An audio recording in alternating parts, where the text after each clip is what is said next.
9 reasons why your air conditioner starts then stops after a few seconds.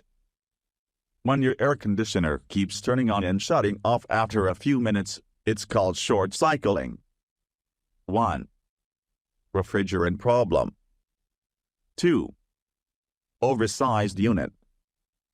3. Thermostat problem. 4. Bad thermostat placement. 5. Bad air filter. 6. Frozen evaporator coils. 7. Broken compressor. 8. Electrical problems. 9. Run capacitor problem. Don't forget to subscribe and turn on post notifications on YouTube.